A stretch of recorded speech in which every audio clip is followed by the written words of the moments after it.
ఇప్పుడు కేవలం 7999K up to 10 kgs వరకు బరువు తగ్గి అధిక బరువు నుంచి వచ్చే ప్రధాన సమస్యలను దూరం చేసుకోండి. రాధిక్గా యూత్ హార్ట్స్ లో గట్టిగానే రిజిస్టర్ అయిపోయింది నేహా శెట్టి. టిల్లులో హీరోను చీట్ చేసి నెగటివిటీ మూటగట్టుకుంది కన్నడ కస్తూరి.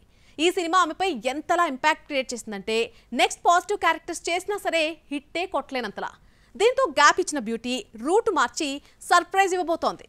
టిల్లులో సిద్ధును చీట్ చేసే అమ్మాయిగా నెగటివిటీతో పాటు ఓవర్ నైట్ ఫేమ్ తెచ్చుకుంది నేహా శెట్టి. మెహబూబాతో టాలీవుడ్ తెరంగేట్రం ఇచ్చిన ఈ కన్నడ సోయకానికి బ్రేక్ వచ్చింది, కానీ నెగిటివ్ క్యారెక్టర్ కెరీర్ పై గట్టిగానే ఇంపాక్ట్ క్రియేట్ చేస్తుంది. నెక్స్ట్ కార్తికేయ బెదుర్లంక, కిరణ్ అబ్బవరం, రూల్స్ రంజన్ చేసినా హిట్ పడలేదు. మళ్ళీ టిల్లు స్క్వేర్ లో రాధిక క్యామియో అపీరెన్స్ ఇచ్చినా కూడా యూజ్ కాలేదు. విశ్వక్సేన్ సరసన గ్యాంగ్స్ ఆఫ్ గోదావరి ఫ్లాప్ తర్వాత ఏడాదికి పైగా గ్యాప్ తీసుకున్న Neha Shetty next big sketch తోనే రాబోతుంది.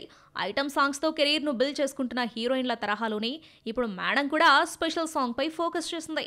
ఇప్పటి వరకు మిడిల్ రేంజ్ హీరోలతో జోడీ కట్టిన Radhika first time Tollywood star hero power star Pawan Kalyan తో నటించబోతుంది.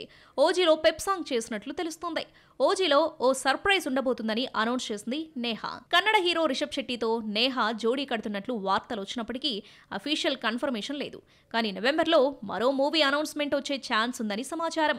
గ్లామర్ షో, యాక్టింగ్ ఇరగదీసిన తన స్టఫ్ 100% ఇవ్వగలిగినప్పటికీ క్లిక్ కాలేకపోయిన మేడం కెరీర్ని ఈ ఐటమ్ సాంగ్ ఏమన్నా మార్చేస్తుందేమో, మరిన్ని ఆఫర్లు కొల్లగొడుతుందేమో చూడాలి.